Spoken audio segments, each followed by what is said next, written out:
Hello everyone, welcome back to one more video. दोस्तों, इस video में अपन बात करने वाले हैं एनएचएम ट्रांसफ़र के बारे में। जैसा कि दोस्तों आपको पता है कि बहुत लंबे समय से एनएचएम ट्रांसफ़र के लिए सभी एनएचएम यानी कि जो भी संविदा कर्मचारी है वो बहुत ही ज़्यादा परेशान है और उसको लेकर ट्रांसफ़र पोर्टल ओपन होने के लिए और इसमें काफ़ी संघर्ष भी कर रहे हैं और उसके लिए लड़ाई भी लड़ रहे हैं। हर स्तर से लड़ने के लिए तैयार हैं और उनका मांग यही है कि जल्द से जल्द पोर्टल ओपन किया जाए और उनको ट्रांसफ़र किया जाए उनके गृह जनपद पे, यानी कि वो जहाँ चाहते हैं ट्रांसफ़र लेना वहाँ उनका ट्रांसफ़र किया जाए, चाहे वो म्यूचुअल हो चाहे वो रिक्त पदों पे हो। तो इसी के टॉपिक पे अपन बात करने वाले हैं इस वीडियो में।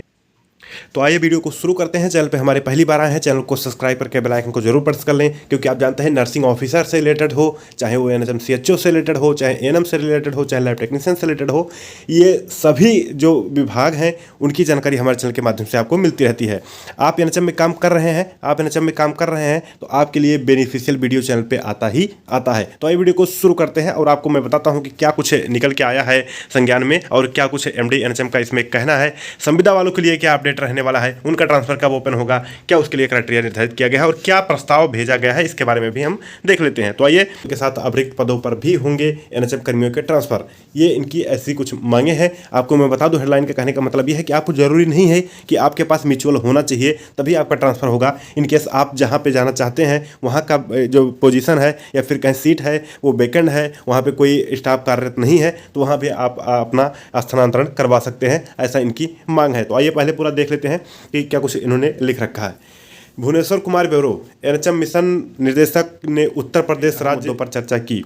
बैठक के संघ के प्रदेश अध्यक्ष मयंक ठाकुर ने बताया कि चुनाव पूर्व संपन्न हुई एक बैठक में बीमा पॉलिसी तथा केवल म्यूचुअल ट्रांसफर पर एमडी एनएचएम सहमति दी थी। यानी कि आपको बता दें कि चुनाव होने से पहले इन्होंने कहा था कि हम जो आपकी जो बीमा पॉलिसी है उस पर सहमति व्यक्त की थी और इन्होंने म्यूचुअल सहमति व्यक्त की थी। तो म्यूचुअल ट्रांसफर की सहमति जो व्यक्त की थी तो उस पर कोई एक्शन तो नहीं हुआ था, लेकिन आपकी बीमा पॉलिसी जरूर यहाँ पे लागू कर दिए गए थे।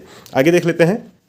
सहमति दी थी लेकिन इसका लाभ बहुत कम कर्मचारियों को मिल पा रहा था और रिक्त पदों के अनुरोध में कर्मचारी के लाल आ रहे थे। बैठक में हुई चर्चा के दौरान संघ ने स्पष्ट कहा है कि केवल म्यूचुअल का कोई ज़्यादा बेनिफिट नहीं, इसलिए रिक्त पदों पर ट्रांसफर कर्मचारियों को मिलना चाहिए।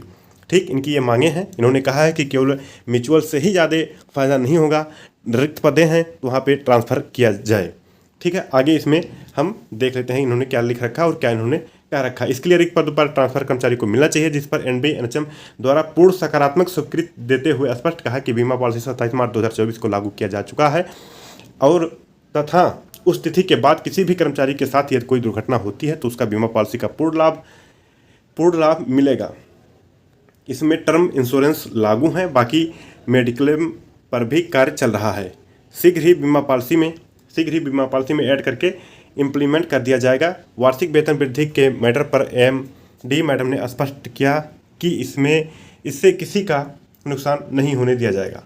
1% ऐसे कर्मचारी जो अपने दायित्वों को बिल्कुल भी रुचि नहीं लेते, उनके लिए राष्ट्रीय बाल स्वास्थ्य कार्यक्रम के मॉनिटरिंग ऐप को बंद करने की बात पर एमडी एनएचएम ने जानकारी देते हुए बताया कि फील्ड विजिट की वजह से इसको लागू किया जा रहा है, यह कर्मचारी को शोषण के लिए नहीं है। यदि उच्च अधिकारियों द्वारा इसका गलत तरीके से कर्मचारियों को परेशान करने के लिए इस्तेमाल किया जाता है तो सूचना पर तत्काल सॉल्व कर दिया जाएगा। इसी तहत इंसेंटिव जल्द बीपीएमयू के कार्यरत कर्मचारी के खाते में पहुंचाया जाएगा। इस अवसर पर और बाकी मुद्दों पर भी सकारात्मक चर्चा की गई। यहाँ पे ये देख सकते हैं कि पूरा ये न्यूज़ है म्यूचुअल ट्रांसफ़र को लेकर। तो आपको मैं बता दूं कि यूपी एनएचएम की तरफ से स्पष्ट कहा गया है कि बीमा पॉलिसी लागू कर दिया गया है, तो उसका तो जानकारी आपको है ही है, उसका बेनिफिट भी आप इसको पाएंगे आने वाले समय में। अब दूसरी बात है कि एनएचएम ने बहुत ज़्यादा क्लियर इसमें कुछ नहीं कहा है कि ट्रांसफ़र पॉलिसी कब लागू की जाएगी या फिर ट्रांसफ़र कब ओपन किए जाएंगे, म्यूचुअल के लिए ज़रूरी है या फिर कहीं की रिक्त पदों पर भी ट्रांसफ़र पॉसिबल है।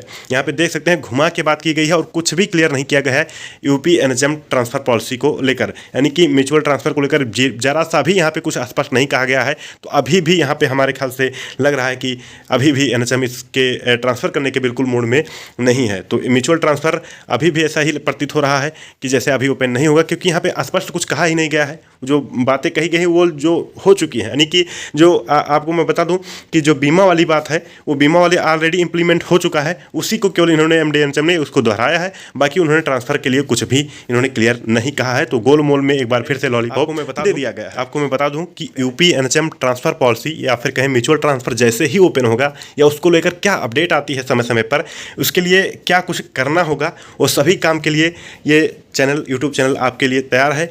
तो आप चैनल को सब्सक्राइब किए रहें। जैसे ही इसका म्यूचुअल ट्रांसफर ओपन होगा उसकी जानकारी आप हमारे इसी चैनल पे पाएंगे। साथ साथ में चैनल पे ये भी जानकारी आपको मिलेगी कि ट्रांसफर पॉलिसी के लिए क्या टर्म कंडीशन लागू हो रहे हैं या फिर क्या उसको लेकर अपडेट हैं, और कब तक इसका एनएचएम की तरफ से बयान आएगा, या फिर कब तक या ट्रांसफर पॉलिसी जो है इंप्लीमेंट किया जाएगा या लागू भी किया जाएगा या फिर नहीं किया जाएगा। इसको लेकर जो भी अपडेट रहेगा चैनल पर समय समय आपको मिलता रहता है। इनकेस आपका शुरू भी हो जाता है ट्रांसफर पॉलिसी और म्यूचुअल ट्रांसफर पोर्टल ओपन भी हो जाता है, तो मैं आपको बता रहा हूँ उसको कैसे फिल करना है, कैसे क्या कुछ उसमें इंप्लीमेंट करना है, कैसे क्या करना है, उसकी जानकारी जो है आपको इसी चैनल पे देखने को मिलता रहेगा। तो अभी के लिए इस वीडियो में इतना ही। तब तक के लिए अपना ख्याल रखें, अपनों का ख्याल रखें। जय हिंद, जय भारत।